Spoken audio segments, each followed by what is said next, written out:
Hello, क्या हाल है भाई। देखिए, sexual reproduction in flowering plant का 15 नंबर का लेक्चर है। 15 पार्ट, कितना बड़ा खिंचता जा रहा है, देख रहे हैं बेटा। इसमें सीड या बीज के बारे में बताया जाएगा। तो आप समझते हैं बीज या सीड क्या होता है? सीड को कैसे क्या उपयोग में ले सकते हैं, सीड में कौन कौन से भाग होते हैं, सीड के कौन कौन से प्रकार होते हैं, जो इस टॉपिक में पढ़ाए जाएंगे। तो सीड मानव या अन्य जीव का खाने वाला पौधे का मुख्य भाग होता है। सबसे पहले तो ये बोल रहे हैं, मुख्य भाग है बीज, जो आप और हम लोग खाते हैं। अगली पीढ़ी का जो पौधा उत्पन्न करना है या नया पौधा उत्पन्न करना है, तो बीज पौधे का मुख्य भाग है, जो अगली पीढ़ी के पौधे को उत्पन्न करने का कार्य करता है।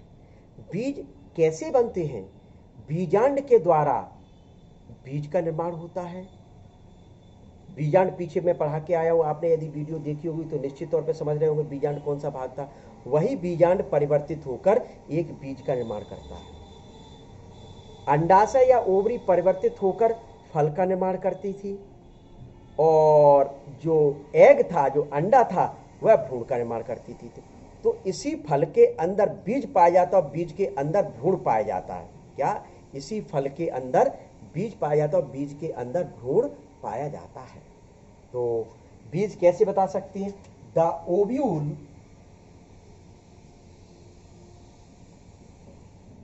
चेंज into the seed, बीजांड परिवर्तित होकर बीज बनाता है। देखिए, ये बीजांड, ये ओव्यूल, ये सीड, यानी क्या कह सकते हैं? बीजांड किसमें परिवर्तित हो गया? सीड में। Ovule change into the seed, बीजांड बीज में परिवर्तित हो गया। ठीक, पहली बात तो ये हुआ आपका सीड। इस सीड में कौन कौन से भाग होते हैं? एम्ब्रियो वाला भाग होता है, यानी भ्रूण वाला भाग। इस एम्ब्रियो को पोषण कौन देता है? जिसको एंडो स्पर्म यानी भ्रूण पोष कहा जाता है। कॉटिलिडन यानी बीज पत्र, बीज पत्र होते हैं। और सीड कोट यानी बीज चोल या आवरण होते हैं। ये बीज के मुख्य भाग हैं। ये बीज के मुख्य भाग है। बीज में क्या क्या होते हैं? बीज पत्र के दो आधार पर आप और हम लोग बीज का विभाजन कर सकते हैं, बीज को, सीड को बांट सकते हैं। एक तो एंडोस्पर्म के आधार पर बांटा जा सकता है और एक बीज पत्र के आधार पर बांटा जा सकता है। यानी एंडोस्पर्म या भ्रूणपोष जिसमें पाए जाते होंगे उसको एंडोस्पर्मिक सीड कहा जाता है, भ्रूणपोषी बीज कहा जाता है। और जिसमें नहीं पाए जाते उनको नॉन एंडोस्पर्मिक सीड कहा जाता है, यानी कि अभ्रूणपोषी के नाम से जाना जाता है। तो एक एक करके आप और हम लोग यही चीज, इसके टाइप्स पढ़ते हैं। तो सबसे पहले जो प्रकार आते हैं वो किसके आधार पर आते हैं? बीज पत्र के आधार पर प्रकार। तो देखें, यहां आपने डाल दिया प्रकार यानी टाइप, क्लियर। तो किस आधार पर बताएंगे? सबसे पहला बेसिस ऑफ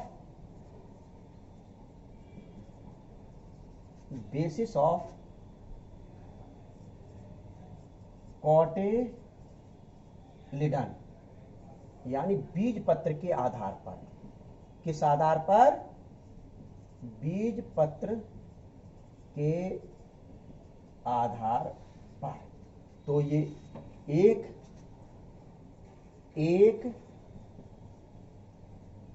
बीज पत्री बीज, इसको कहा जाता है मोनोकॉटिलिडेनस,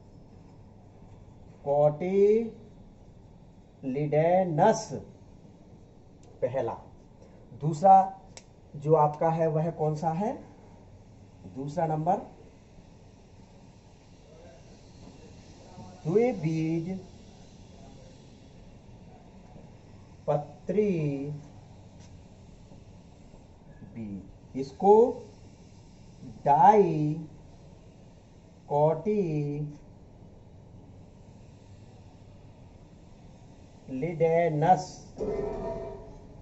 सीड कहा जाता है। यहां सीड लिखे, देखिए तो ये आपका क्लियर है कि बेसिस ऑफ कोटिलिडन यानी बीज पत्र के आधार पर मैं इसके टाइप्स बता रहा हूं। तो ये निश्चित है, इसमें एक बीज पत्र पाया जाता होगा, इसमें दो बीज पत्र पाए जाते होंगे।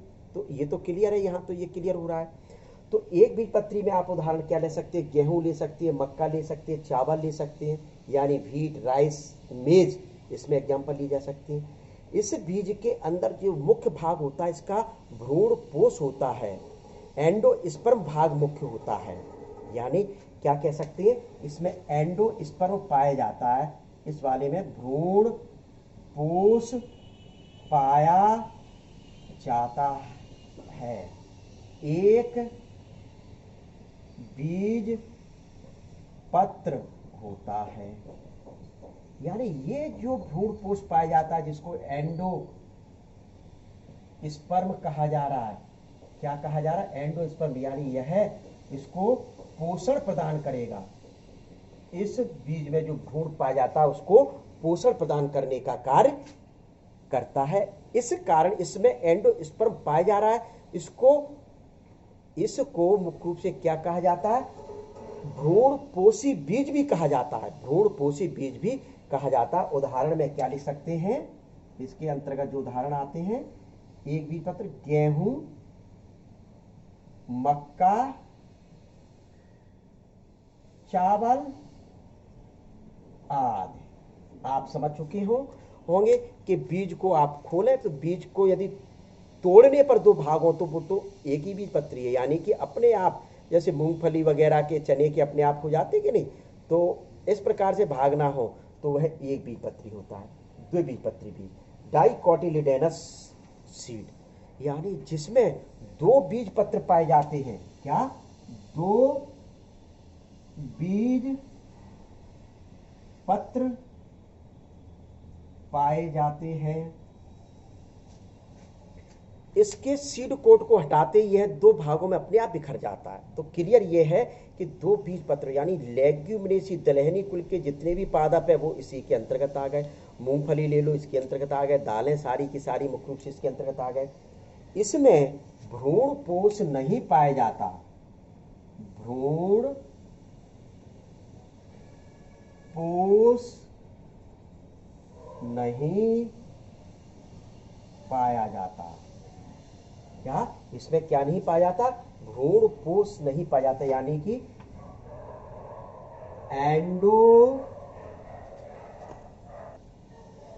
Endosperm absent.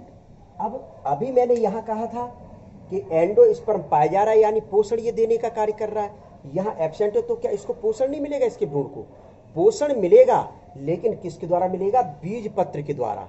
इसमें भोजन संग्रहित बीज पत्र में पाया जाता है। द्विबीजपत्री जो बीज होते हैं उसमें भोजन का संग्रह दो बीज पत्र द्वारा पोषण प्रदान किया जाता है। तो ये आपका क्या होता है, द्विबीजपत्री पौधे या डाइकोटिलिडन पौधे। कौन सा, डाइकोटिलिडन पौधों इसके अंतर्गत आते हैं। तो उदाहरण तो अभी आपका दिया ही, चना ले लो, मूंगफली ले लो, या ये कह सकते हैं भाषा लेग्यूमिनेसी कुल की जो दालें होती हैं, दलहनी कुल के जो पादप होते हैं, बीज जो आते हैं वो इसी के अंतर्गत आते हैं। तो एक तो टाइप्स कौन सा हुआ, बेसिस ऑफ कोटिलिडन। अब दूसरा टाइप्स आता है, सुन लीजिए, इसको मैं मिटा दूं।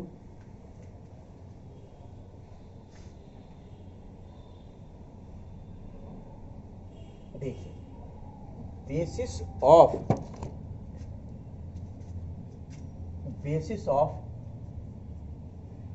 Endosperm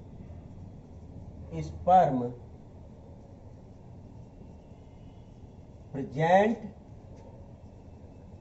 and absent. क्या, पहला टाइप्स ये हुआ।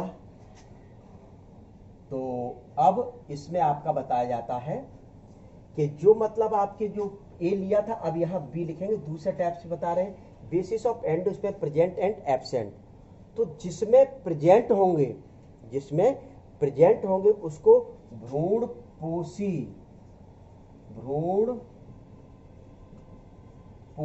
बीज कहा जाएगा बेटा, यानी इंग्लिश में एंडोस्पर्मिक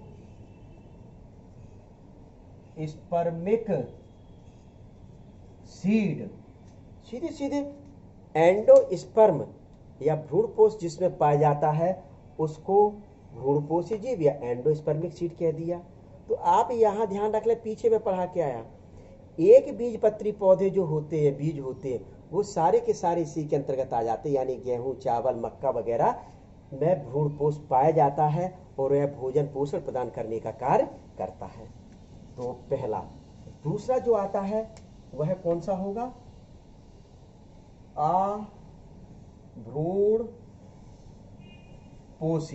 अभ्रूणपोषी यानी बीज लिख दे क्या? चलो बीज लिख दे भाई। नॉन एंडोस्पर्मिक सीड, यानी कि जिसमें भ्रूणपोष नहीं पाया गया, एंडोस्पर्म एब्सेंट रहा, उन बीज को अभ्रूणपोषी बीज कहा गया। यानी भ्रूणपोष नहीं है तो आगे आ लगा दो तो अभ्रूणपोषी बीज। यानी जो द्विबीजपत्री पौधे हैं, द्विबीजपत्री पौधे में भ्रूण नहीं पाया जाता था, द्विबीजपत्री पौधे में बेटा भ्रूण नहीं पाया जाता था, यहाँ इनको पोषण जो प्राप्त हो रहा था वो बीज पत्र से प्राप्त होता था। किससे प्राप्त होता था? बीज पत्र से प्राप्त होता था। इस वजह से इन बीज को द्विबीजपत्री वाले को अभ्रूणपोषी कह दिया गया, यानी नॉन एंडोस्पर्मिक सीड के नाम से जाना जाता है। तो इतना आपको क्या पढ़ना है?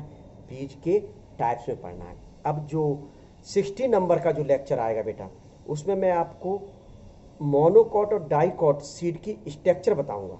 क्या? जो अगला जो चैप्टर आएगा तो उसमें मैं आपको मोनोकॉट और डाइकॉट सीड यानी कि एक बीजपत्री बीज और द्विबीजपत्री बीज की संरचना समझाऊंगा। तो बेटा विशेष ध्यान रखें कि आप इस जो सीड बताया है और आगे आने वाला तो अच्छे ढंग से तैयार कर ले। मेडिकल एग्जाम कंपटीशन के लिए, नीट के लिए बहुत महत्वपूर्ण टॉपिक है बेटा। ठीक है, ठीक है, चलिए।